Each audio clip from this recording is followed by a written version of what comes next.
So Trump's going to tell you that inflation is absolutely awesome. You're all going to be rich. And I guess we got trillions and trillions and trillions and trillions of dollars coming in. I want to tell you, though, there's way more to the story. And when you actually look at the data, there's a lot missing, essentially what it boils down to. Let me show you what we're talking about here. So first, this is Trump. He says from the White House, trust in Trump. Prices are steady and wages are outpacing inflation. American flag. President Trump's policies and bold deregulation are continuing to drive inflation down and pour more money in Americans' pockets and money bags. Okay, so that's what they're tweeting out. These were the headlines then today. U.S. inflation unexpectedly falls to 2.7%. And when I saw this flash across my screen, I'm like, what the heck is going on? I didn't expect that. I was expecting more of the threes, something like that. This one also says inflation cooled unexpectedly in November. Okay. And inflation eased to 2.7% and report distorted by government shutdown. And this is where you got to look at the numbers for yourself. So here it is right here. And there's the key numbers here is October, November 2025. And basically, we're just missing a bunch of data. It's all right there. So other months, it's full of numbers. You can see it for yourself. October, November, there's not that many numbers. The only numbers we have, I guess, are gasoline and then the price of new vehicles and used cars and trucks. That's what we got. And we don't have anything else concrete there. And so if you, whatever channel or publication that you're reading, if they don't mention this stuff that, the data is kind of a bit fishy there, I'll just say they're not telling you the full story. It's what you're seeing on TV. I know it's kind of strange. I mean, this is a professor of economics here. Maybe the clip they show on the White House isn't necessarily, the full clip, but anyway, he just says, I'm surprised it was better numbers than anyone was expecting. Yeah, I agree. It was better than I was expecting. It was positive news, another way to spin it. I mean, you got to look at the data on this stuff, right? CNBC, this is the quote that the Trumpers were saying. It was a very good number. Latest inflation data shattered expectations once again. Okay, more progress, blah, blah, blah. Howard Lutnick then is saying that you're going to get a lot of lower prices on pharmaceuticals.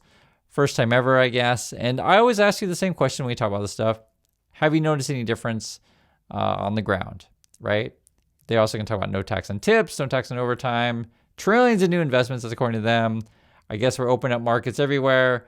And then I guess we're opening up, what are we selling? Are we selling unlimited U.S. cars in Korea? Is that what we're doing now?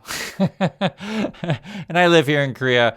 And I'll just say this, the market doesn't want the American cars. And I showed a video just recently. If you look at the road, we have a lot of choices that are not necessarily available in the USA, and the USA cars will have a really tough time competing over here. I just don't see it happening. If you want to try to sell it, good luck, but I don't think there's going to be any buyers. So there's that. Let's read through what's going on with the inflation data here. And when you go through this stuff together, you'll see what I'm talking about. So it says, inflation eased unexpectedly in November. Okay. But economists cautioned reading too much into the report because gaps in data collection during the long government shutdown, which I showed you here. So if no one mentions that you're watching, just be sure you understand the full story. The shutdown made it impossible for Labor Department workers to collect some of the data they normally would compile the report on the CPI, Consumer Price Index. Even before the release, economists cautioned that the workarounds the agency used to deal with the collection issues may have biased the November figure downward, causing inflation to be understated. So you can't necessarily trust the numbers. We'll read a little bit more. Here it says, I want to see different versions of this. However, unlike prior inflation reports, this one lacked data, especially many of the month-to-month changes in inflation in certain sectors due to the 6-week government shutdown. Okay. Economists said the headline figure were likely skewed lower by quirks in how the report was compiled, with several noting that officials did not begin gathering prices until the second half of November. This is key, right? So they started getting prices second half of November. Okay. A period that may have captured Thanksgiving discounts without fully reflecting higher prices earlier in the month, when promotions are typically scarcer. So that's a couple of things that we've learned just by, and I wouldn't necessarily have thought of this one, the Thanksgiving discount thing. I thought that's or discounts after Thanksgiving. That's an interesting one. But also, too, we're still lacking data there. This other one goes into that they might have been keying in data, which I think is kind of interesting. And I'll just read it. You can hear for yourself. So here's from Financial Times. Core inflation, which strips out volatile food and energy prices, rose 2.6% compared to the expectation of 3%. Okay.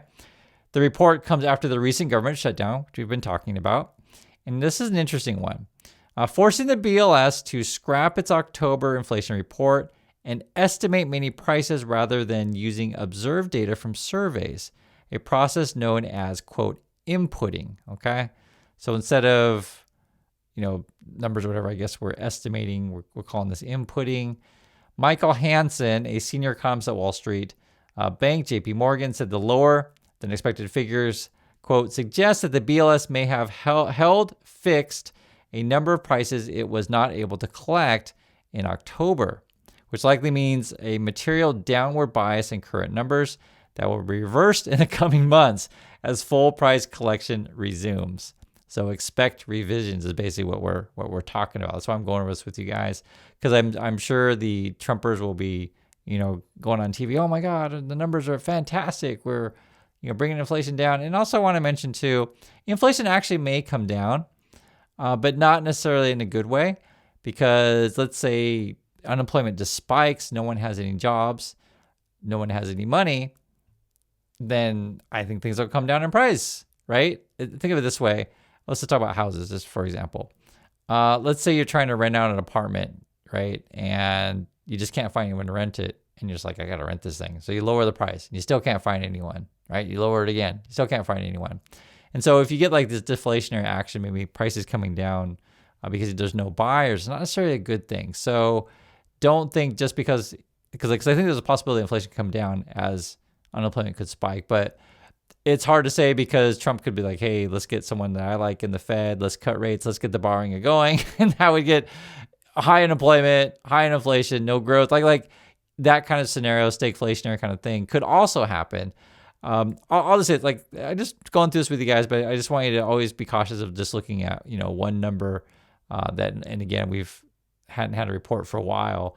Diane Swank, the chief economist at KPMG, added that, quote, because it was a shortened survey month, you've got to take it with a grain of salt. That's good advice.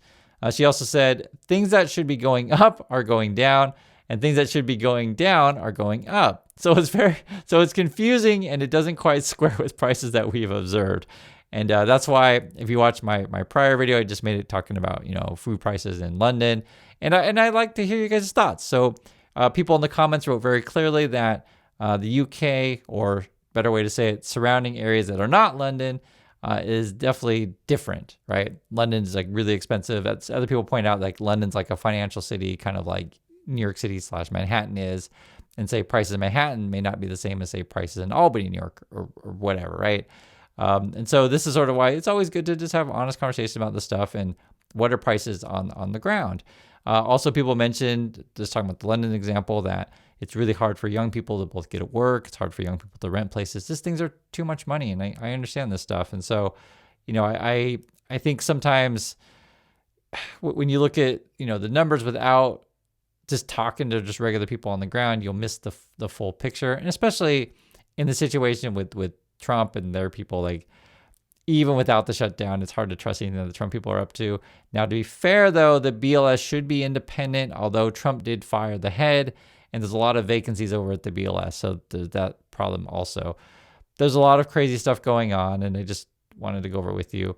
This also says the BLS has inputted, that's the phrase we're using, input, heavily in recent months, in part due to a slashed budget for its field operations. And that was something that had happened before, where they were, first you have a lot of resignations, and then people getting pushed out, and then also they're slashing the budget, so you just don't have enough people. Jerome Powell was actually complaining about that, saying we should fund these things. It helps us, have better decisions, which I think is a good thing. But, Trumpers is basically in Delulu land, and they just wanted to say, hey, I had a dream about inflation at, 0, therefore it must be true.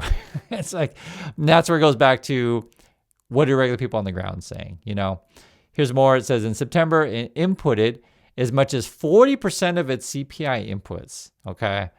But it did not say what the figure was for November. Great. It noted on Thursday that Quote, a few indexes, BLS uses non-survey data sources instead of survey data to make the index calculation. So you guys probably get the gist of where this is going. I personally think going into 2026, I keep saying this, I think unemployment is probably going to go up. And even regardless of what the number says, you're going to know your own situation. But I think a lot of people are probably going to be taking, gig jobs, these kind of things. So driving Uber, doing DoorDash, sometimes that covers up some of the numbers. The other thing too, I was thinking in terms of like costs. Trump has been saying he wants to import a bunch of beef. I think it was from, I want to say it's Argentina and Brazil.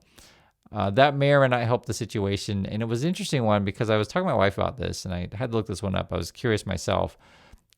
Price of beef is really expensive in the USA, right?